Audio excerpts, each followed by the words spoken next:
Good morning, good afternoon, how are we all doing? My name is Jacob, welcome back to, or welcome to Child Reads if you're new here, and welcome to my, what month is it? May wrap up. Yes it is, and is it the 7th of June? It is indeed. Let's hope I can edit and upload this all within 4 hours. But we're going to sit here and talk about all the books I read. I read 8 books this month. 6 of them were physical. The other 2 were audiobooks. So, okay, ready. First, let's do some stats. Just got my handy dandy laptop down here. I read, how many pages is that? 1,355 pages. This month, I've listened to 45 hours of audiobook. My average rating is, I cannot see what that is, 3.1. So not the best. Well, 3.2.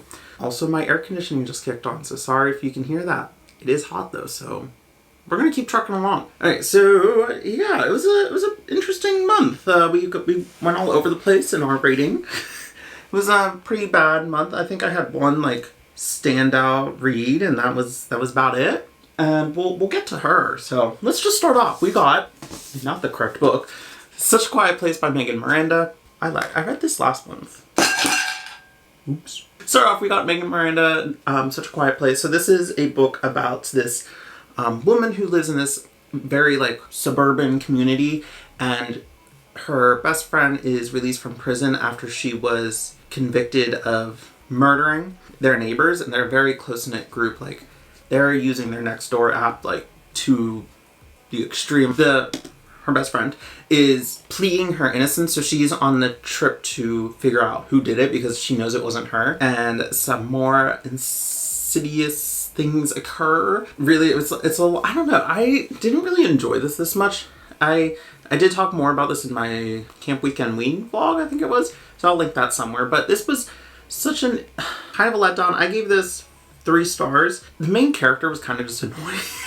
Like, the whole time she was just trying to see how she can kick out her best friend without, like, kicking her out, if that makes sense. Because, like, her whole neighborhood is like, get rid of her! Get rid of her! She's like, I can't, she's my best friend. But I'm like, she should go. You need to leave! I don't know, I was kind of just bored. They were like, I don't know.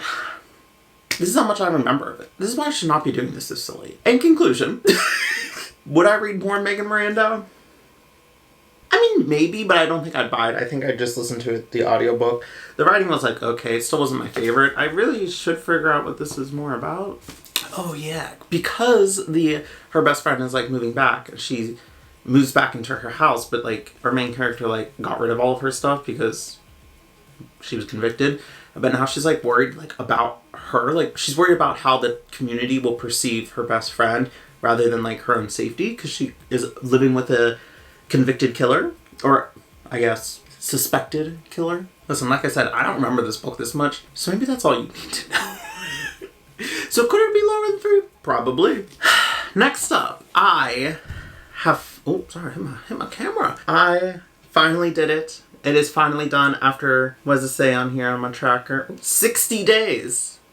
I have finished Vladimir by Jonas. I gave this book 2 stars. This is a book of the month book. I think this was featured in my trying to clean out my currently reading shelf, which wasn't too successful, but I guess I did finish this book. So we follow this college professor, and her husband is convicted, or suspected? Allegated? What's the correct word? Suspected? No, I don't know what the word I'm thinking of is. Or is being, haha, figured it out. Her husband is being tried for sexual abuse in the sense of teacher-student relationship, that power dynamic, and I believe, well, I think there was more than that. But they like have like this open relationship, which is all fine and dandy. But the problem is, our main character, is thirsting after our new arrival of Vladimir, who is becoming a professor in the department that she works in and that her husband works in, and she thinks like he's gonna take a spot. So like she's completely thirsting over this man, and so she gets, I don't know, it's kind of like, first of all, the writing, I hated it. How it were like pages on pages on pages on pages on pages of dialogue, but it was not used in like quotation marks or like anything, it would just be like, they said, they remember saying. Like, it wasn't like dialogue like you would think it would be, and that just made me mad. Another thing that made me mad is the ending of this book was terrible. There, I said it, and I'll say it again. This ending was such a letdown that there was so much hype around it, and like, I don't know, like I can see, maybe I'm just not the correct audience, like maybe if I was an older person, lived through life a little bit more, I could understand some of the things that they were mentioning, but like I feel like I'm a very like reasonable person and I can understand many things without like going through them, so like I don't understand the main character's personality. I think I just didn't like her. She like, I don't know, she's so, what's the word I'm looking for? She was just very, I don't know, she was like throwing away her whole life just to thirst after this man. Like she was turning her back on her kid, but then like all of a sudden she was like, hey, let's be BFFs and find out who my husband, your father, is cheating on with, which also was kind of a letdown. I don't know. It just felt like this was like a bunch of setup without a lot of follow through. Like I wish there was more talks about the sexual scandal with her husband and the students. And I understand that's not the main point of it, and considering it's her husband rather than her. But I think it could have been dealt with more than just like a side plot. And I think it would have made almost the thirsting and lusting a little bit better. And the like side of her kid, like there was just some things where I'm like, we could have done. And like the ending, I was like, that was kind of, listen, the ending, all of a sudden I was like, oh, that's what we're doing? That makes absolutely no sense. Because like, I guess this is a spoiler. So if you don't want to listen, skip ahead. They end up together, which you find out in the very like prologue. And they're both like, well, Vladimir's like, yeah, I've been wanting this forever. And she's like, oh, I didn't think you would. And then then the house gets on fire because her husband, finds him. And then they like split. And like, I'm just like, we did all of this just for you to end up with your husband and to ignore Vladimir. I sat through 300 pages of that for nothing. What was the reason? What was the reason? I had a reason. What was the reason? What was the reason? So yeah, 2 stars. But am I happy that it's finally over? Yes, I am. It's finally off my shelf. We went from that, focus on me, come on, I'm right here, thank you. We went from that to one of my potential 2022 favorites. So like, highs and lows. We're really like going around the gambit. And this is Kaikey by Vaishnavi Patel. 5 stars. So good. So this is a generational telling. That's a lie. This is just a plain lie. I'm also very hyped right now and I don't know why. We're following our main character Kaikey throughout her whole life from childhood into adolescence. No, adulthood? Is that the correct word? I'm not an English person. Well, I am. Okay, anyways. And we follow her and she is proclaiming that the gods have turned their backs on her and like it's evident that they have throughout her life. But it's also, pretty. She's also discovered this power that she was granted from the gods, that she is able to see the connections between people and specifically the relationships from her and how big of a bond. Imagine this. So if you've ever played The Sims and like the relationship bar, like that, but like she could see that from person to person. So like her like maid would like they had a really big connection because they were together for her whole life and she was able to, I wish can I just do this? Can you see that? Oh, perfect, because I'm tired of holding things. She is able to manipulate that to like persuade them to do what she says and wants. So like it's basically like she suggests it down the thread and then they do it. She's like, oh, me, I don't know how you came to that conclusion. When she accepts the fact that the gods have turned their back on her, she is determined to make a life for herself and to come out on top. So she is married off to this king of another town down the road, but she is his 3rd wife and she makes a deal like my first kid, my first son is going to become the next in line successor. I can't speak today. I should not be doing this. Of the throne once you abdicate it or die. So he's like, yeah, it sounds great. So she's like, already, like, success number one. And so she goes on, because she is the only girl of all, like, 6 brothers, I think. She's well trained in, like, battle and fighting and armory. Oh my god. I need to stop while I'm ahead. And so she goes to battle with her new husband and saves his life. She's granted with 2 wishes that he will grant her no matter what they are, to what extent, to the best of his ability. Throughout all of this, we're still following her throughout her life, and she's just determined to make the best life for her and her kid. And it was just so good. I loved the Indian mythology woven into it, and how the author said, like, the idea came from her grandmother, like, talking about the story of, what's his name? I forget. Like, the myth of one of the gods, and, like, Kaikey is, like, a side character of that, like, just mentioned, but this is, like, the reimagining of what actually went down. I just felt so connected to the main character. Like, I felt like she, like, was a real person. It was such a well-crafted story, well thought out story, a well explained character. Like, I just loved it so much. The audiobook was fantastic.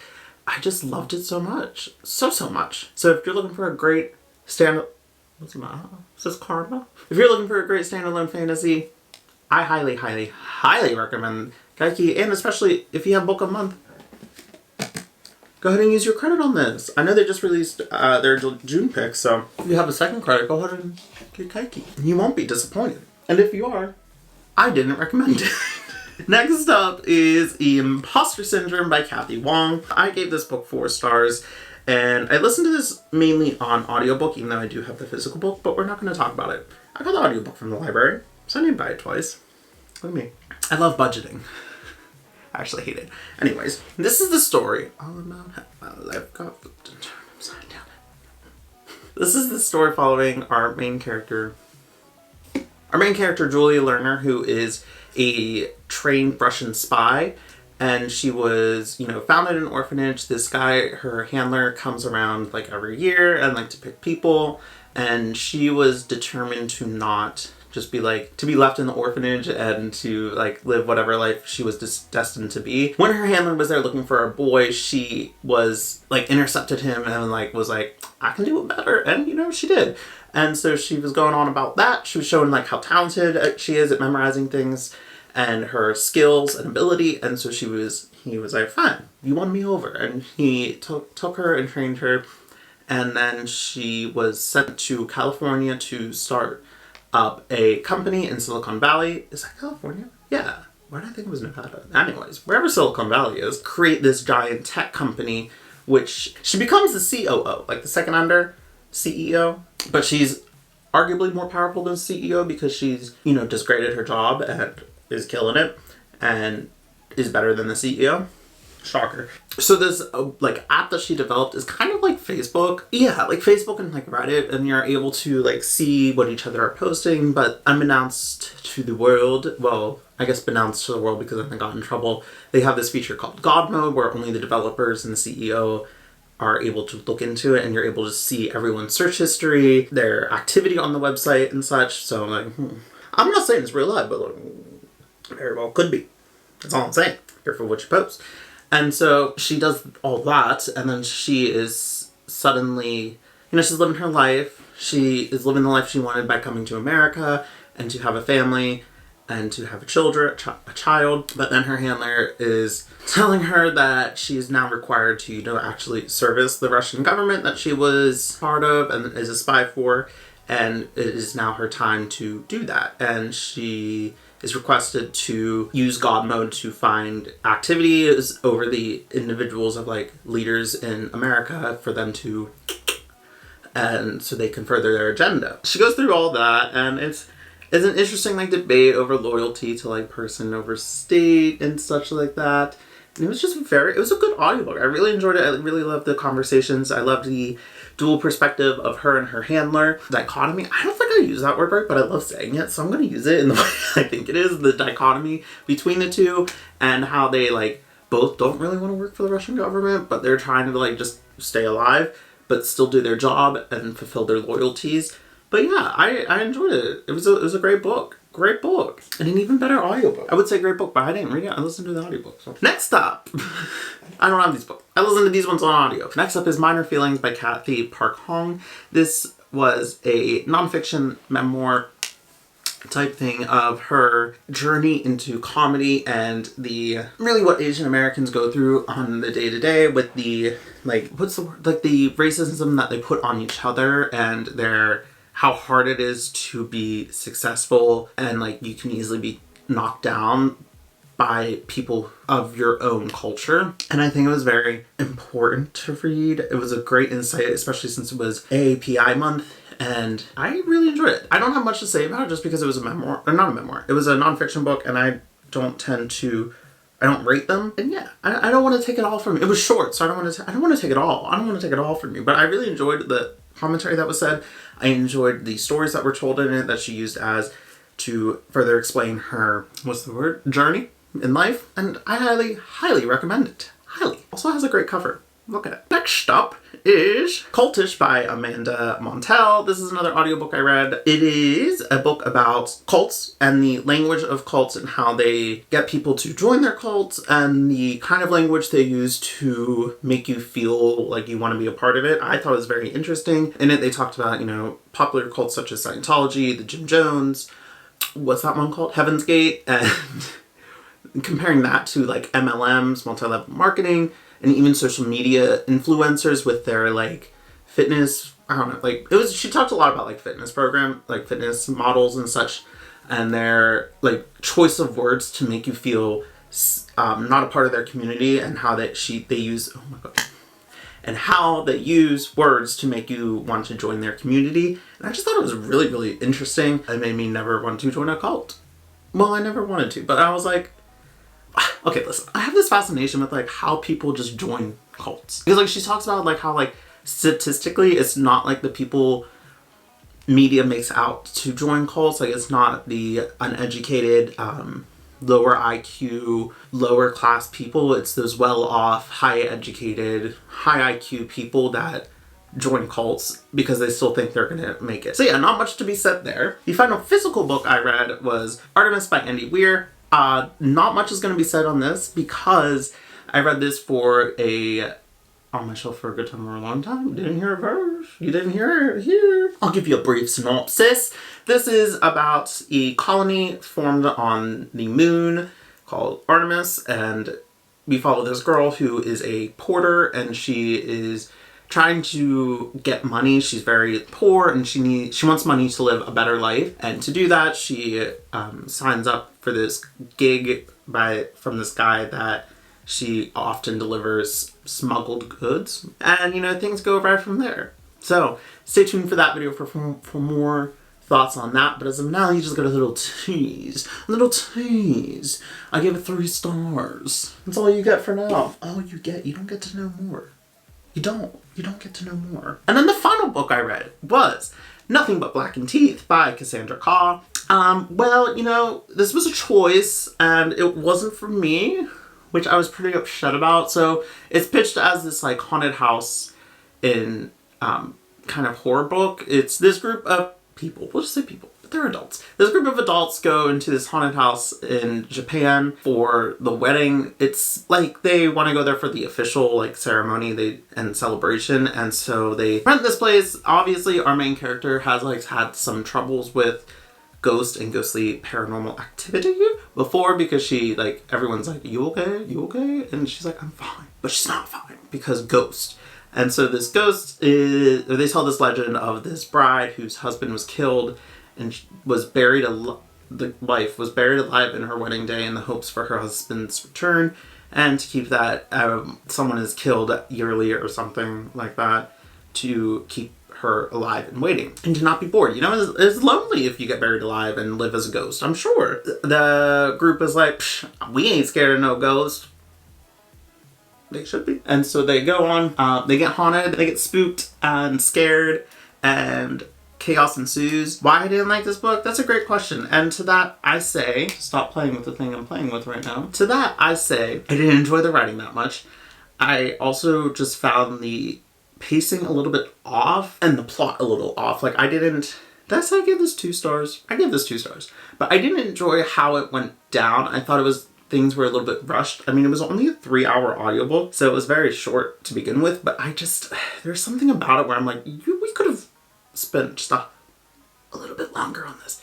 Because like all of a sudden I was reading something, I was listening, and then she was like, we changed worlds. And I was like, wait, how did we get there? And I had to rewind it like a couple of times because I was like, I'm confused. How did we get there? When we were in the... I don't understand. I mean, it was spooky, but like also when it came time for like they were possessed and like the reasoning, what they had to do to stop the possession, well, that was rude. It just cut off because I filmed too much. But I was like, this is a choice. So I think that means I should wrap this up. But yeah, so I didn't enjoy it as much as I wish I would have, but I'm glad I read it. It was a good time. Those are all the books I've read this month. It was a great journey. Not great on the books. We did find it almost a potential favorite, so I guess it's a win there. Small wins. We'll take them when we can. Let's leave a checklist. We'll just leave that check mark. I love a check mark. We did it. We completed all the books. Leave one of those down below, or while you're down there, go ahead and hit that like button and subscribe button if you'd like to stick around longer and follow more chaos that will surely ensue. Or you can leave the emoji down below, or leave how you're doing. Comment down. Comment, tell me how you're doing, how your month went, how was your reading month? I hope it went well. Other than that, I hope you're all doing wonderful, and I hope you all have a great day, night, or whatever, and I hope you have fun celebrating whatever you may be celebrating. I will see you in the next video. Bye!